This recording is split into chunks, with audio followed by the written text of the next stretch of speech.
Alright, let's go, because you know what I came in to do. I don't get paid for overtime. I'm here to fight. According to Eddie Hearn, Joshua Buatsi turned down £1 million to fight Dimitri Bivol for the WBA title at 175. Buatsi hasn't re-signed with Matchroom. Buatsi expressed the possibility of him taking on AZEEZ, and that would mean he would defect from Matchroom DAZN to boxer Sky. You have a feeling that Ben Shalom has made an offer. Buatsi hasn't re-signed with Matchroom yet. Eddie does have matching rights. I don't know about the matching rights thing. It wasn't very effective when he fell out with a Coley. Once a fighter's contract is up and he's seeking out offers elsewhere, that suggests that he might want to be a free agent or go elsewhere. But you telling them, no, you can't go unless we want you to go. If we match the offer, you can't go. It seems a bit of a dictatorship, too controlling. And it's not going to work with a Coley, because if you fill out with the guy and he's saying bad things about you in the media, you're not going to match whatever Ben Shalom came up with. You're going to let him go anyway. Or are you just going to hold him there and not let him fight? You could do that. But how's that going to make you look to other fighters in the game? You end up being Frank Warren Mark II. No promoter, unless they're Bob Arum, who didn't seem to care, wants to end up in the situation that Arum ended up with Mikey Garcia, or what Dan Goosen was in with Andre Ward. Because no one's going to want to sign with you. Gone are the days where promoters are looking to be dictators and don't care if they're in litigation with fighters every week. I mean, the Coley situation still got to resolve itself in the courts. And the quicker the better, I'm guessing, for both of them. Do you want to keep fighters there who don't want to stay?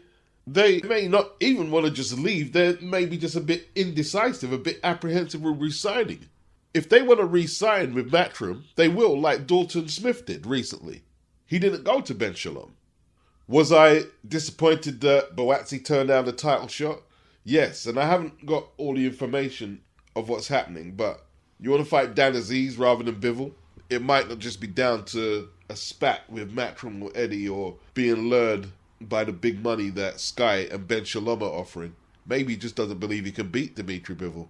This is post-fight Buatsi versus Craig Richards. The journalist is asking Virgil Hunter, do you think Buatsi is ready for Bivol or Canelo? Nice to see you. Do you think he's ready for a Canelo or a Bivol? I can't honestly say that right now, because being at the world title level, there's just some things I need to see. So I can't understand. But he's going to always be in the fight. Trust me, he's going to be there. So I'm not saying he would lose to Bivol or Canelo. I think he give Canelo fits at the top. His physicality would give Canelo fits, and he would wear Canelo down. Bivol, there's the things I think that we should work on some more. And make him just complete, give him the opportunity to win a belt and keep a belt, not just fight for the belt and go back down. Get a belt, win a belt, and keep the belt. So his coach, just 9 months back, didn't have no belief that he could beat Bivol or Canelo. Virgil was in France recently for the Takam Yoka fight. He trains Yoka, and he cleaned it up a little and said he was misquoted. I saw some comments where you said that Joshua Buatsi isn't yet ready to fight Dimitri Bivol. If you could confirm that those comments are true. I didn't say that. I was misquoted. I said he needed 2 more fights. I didn't say he wasn't ready. I was misquoted as usual. That's why I don't do press conferences much, because people are always looking for a hit in a clout. So I was misquoted. I said he needed 2 more fights. I didn't say he wasn't ready.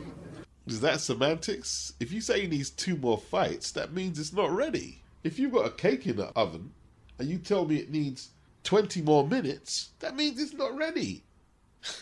What else does it mean? It's semantics. AZEEZ, I believe he holds the European title, the British title, and the Commonwealth title. They call this the traditional route of developing a fighter. Only thing though is Dan is 33 and has pretty generous rankings amongst the sanctioning bodies as it is. And by the time they reshuffle the rankings after his impressive 12th round stoppage of Thomas Foray in France on the Yoka Takam undercard to win the European title, they could be even more generous. Should Ben Shalom be looking to push him into a world title shot? If Buatsi don't want to fight for a world title, that doesn't mean AZEEZ should be doing the same thing. I mean, he could fight Buatsi for good money. It'd be a big fight, but more domestic fights, more European, British, Commonwealth level fights. He's already done well at that level. Very well. He's now 19-0 with 13 knockouts. In terms of domestic titles, Dan Azeez has done way more than Joshua Buatsi, Anthony Yarde, or any other of his 175-pound rivals in the UK. That's the facts. While Bivol and Beterbiev have belts, there's no easy route to win a world title. So unless they're waiting for inferior belt holders to pop up and then they'll challenge, isn't the object to develop world champions, Ben Shalom? That's the whole object, and that's what Eddie wanted to do with Buatsi. Anthony Yarde doesn't have a better resume than Dan Azeez. He's already fought twice for a world title. Twice. And failed both times. And he's a couple of years younger than Dan Azeez. Gotta get a move on. But yo, I would love a Dan Azeez-Buatsi fight. I would love that fight. It's a great fight. It was a tough battle yesterday. Dan Azeez's ability to fight in the pocket against the taller Forey and Dan's underestimated backhand. He's a lot shorter than guys like Forey, but that right hand always seems to land. That overhand right always seemed to land. Forey was a little dangerous with the uppercut, and it caught Dan a few times, but Dan shook them off. And if Buatsi's thinking that Dan Azeez is an easy escape from a Bivol fight, you've got to be very careful. Dan, he's clever. Dan don't always throw full speed on his shots. Yeah? He knows how to vary up the speed of his punches, which is very important. Doesn't do anything spectacular, but he knows how to pace and he knows how to read the fight. And he's an improving fighter. Bring your A game. If you're going to turn down the title fight and fight Dan Azeez, bring your A. Bring your A. Because Dan will be ready. He needed 2 attempts to get the weight right on the weigh-in. He busted up Forey's nose pretty bad. And it was an overhand right in the 12th that froze Forey in his tracks. He stopped fighting when that landed. That brought about the stoppage. You have to be impressed. You got to be impressed. Maybe it's time for world level now.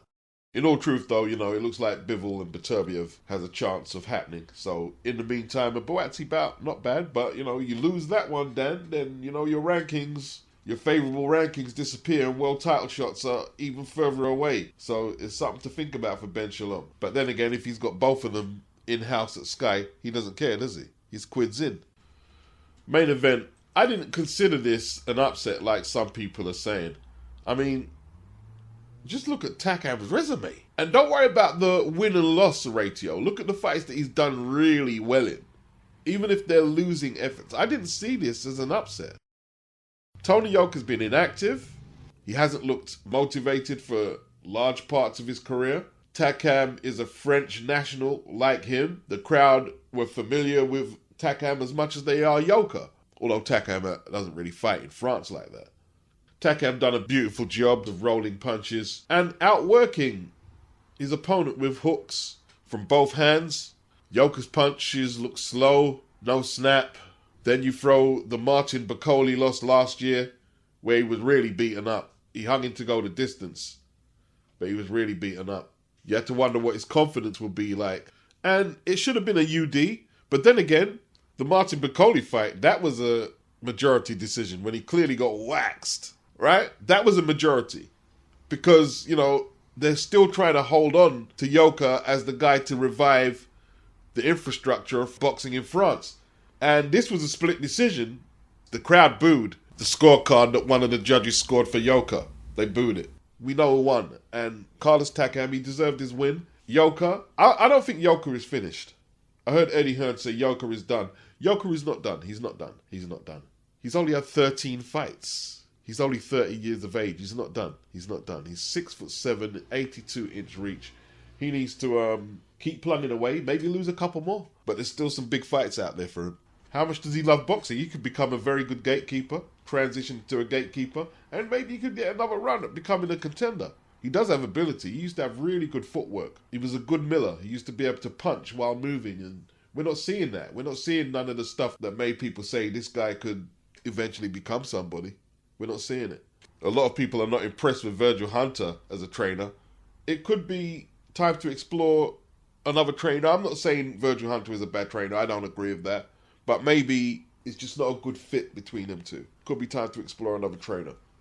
Neither Usyk or Fury has fought the level of opponents that Carlos Takam has, or the volume of heavyweights that Carlos Takam has. And that's scary. I mean, in this caption here, they're calling Tony Yoka, the star of French boxing, suffers disastrous split decision loss. No, forget the losses, forget the journeyman status. The star tonight or yesterday night was Carlos Takam. That's the guy who's provided hours of entertainment for boxing fans. I can do it off memory. I remember him beating Tony Thompson after Thompson come off the wins of Price. I remember that. I remember the Povetkin fight was a very competitive fight, excellent fight. The Perez fight, the Cuban, good fights. He ran Makhmudov close the other day. The knockdowns made a difference. The Chisora fight, headbutting AJ in his nose and gave AJ a tough evening as a late substitute. He did. I didn't have Joseph Parker winning that fight, that eliminator against him. I didn't have him winning. But he was on enemy territory and they gave Parker the decision. Good luck on getting this Martin Bacoli fight, because Billy Nelson will tell us that everybody's ducking Martin and we're victims of the game, and when they get called out like this, Billy goes into the whole, oh, well, why do we need to do this and that, and why do we need to do this? And it's not Martin. Martin will fight anybody. It's Billy. It's Billy Nelson. But yeah, it'd be a good fight. Ben Shalom, he won't be making it either. He won't make that fight. It's too risky for Martin. He just signed Martin. They want Martin to fight Daniel Dubois. That's if Dubois don't get this shot at Alexander Usyk. After his victory yesterday, he said, is Martin Bacoli ready? I want Sky to organise that fight. He said, Martin's like a little brother to me, like Tony. He objected to his new supporters booing Yoka immediately after the fight. Gracious as ever. He said he was not happy with that. He said, seriously, the guy is an Olympic gold medalist. He was a world champion amateur. They shouldn't be booing him. He said when Anthony Joshua fights, everybody is behind Joshua. They say, go AJ, go AJ. Well, I tell you what, they're not doing that right now. The ticket sales have took a hit for AJ for his upcoming fight against Jermaine Franklin on April the 1st, O2 Arena. Well, they're saying 14,000 sold, but the fighters will get their tickets this week. And with 3 weeks to go, let's put it this way. The O2 will not be empty. You won't see big gaps in the O2 like we saw at the Echo Arena yesterday. You know, Callum Smith and Liam Paro, their absence really hurt that card for Matchroom yesterday. You know, looking at the Johnny Fisher stoppage against the Italian Damiani, you could always make the argument that he wasn't winning a round of the fight and safety is better to be safe than sorry. You could always make them arguments for the stoppage.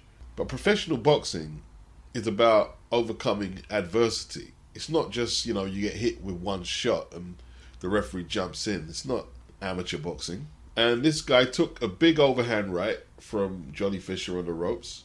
His legs didn't wobble one bit. Now, it was a clean shot, but the guy ate the punch and was still defending himself, and the referee jumped in and stopped it. I think it was a bad stoppage. And these UK stoppages, and they're not the only country who does it either, But let's say these hometown stoppages then. Not feeling it. 4th round win for Johnny Fisher though. He goes to 7-0 as a pro. Stops Alfonso Damiani. I guess my biggest complaint is the first time they find Johnny Fisher somebody who can take his big swings, the referee jumps in when we didn't see this guy hurt previously from any of the punches, and this was no different. So we had an opponent who could potentially extend him the 8-round distance, you never know. But he didn't get the chance because of an impetuous decision from the referee. A few fights back for Frazier Clark, since turning pro, there was a media outlet who done a good article about the lack of quality journeymen to test the prospects and potential contenders coming up. They're not around like they used to be. Recently, Frazier Clark fought Sokolowski, and that was his best opponent so far. But one reason the journeyman might be in short supply is because of stoppages like that. Like, a journeyman has to think about the consequences of getting stopped, because if they can, they'll fight 3, 4, 5 times a month. A stoppage like that puts him out for how long? What is it, 8-week suspension? He's out for a couple of months. And also, the real journeyman, they have a pride about what they're doing. You might not believe that because you see their record is 5 wins, 60 losses. But out of them 65 fights, they may have only been stopped once. Some never at all. They don't want to get stopped like that. But it's a fine balance, isn't it? It's a fine balance. Safety versus a fan like mine's bloodlust, I guess, is how you could weigh it up. Peter McGrail, highly touted amateur, 26 years of age, local lad. Lots of upper body movements and, could I call it, posturing. He's a decent boxer, but he's got a lot to work on. Like how to throw proper body punches and bring your opponent's hands down, or they will survive, you know. And got caught a couple of times when he ran out of ideas. Perhaps got a little lazy, or dare I say bored. And he was caught a few times, but nothing major. But he won a 10-rounder against Nicholas Botelli at super bantamweight. Peter McGrail is 7-0, 5 stoppages now. Campbell Hatton won a 6-rounder. I didn't see much of it. Rhiannon Dixon, she done her thing. She looked pretty good with them body shots. Her opponent, Vicky Wilkinson, she was pretty good too. She was pretty good. Robbie Davis, he went for the old reflexes, hands down, a little too low. And he got clipped with that right hook late in the second. Went down pretty heavily. And then he was floored in the third and looked like he snapped his ankle pretty bad as he fell to the canvas. 3rd round stoppage defeat. His opponent, who geographically is all over the place, like he was born in Kent, England. Nationality Irish. He resides in Australia. DARRAGH FOLEY, 22-4-1, 10 stoppages. I guess they looked at that and said he's not a huge banger. I don't know if they studied much tape. Hard enough to put Robbie on the floor and end Robbie's title aspirations for now. Robbie was on a 3-fight winning run. It looks like Eddie has options on Foley. And Foley, like a lot of fighters, is demanding a lot from Eddie. He wants to be on the Katie Taylor card. Is it at the Free Arena in Ireland? He wants to be on that. He wants this, he wants that. And, you know, he's ambitious. Good win. He took his opportunity when Liam Paro pulled out of the fight injured. A few weeks' notice and scored this stoppage. That's what you got to do. Take your opportunities in boxing.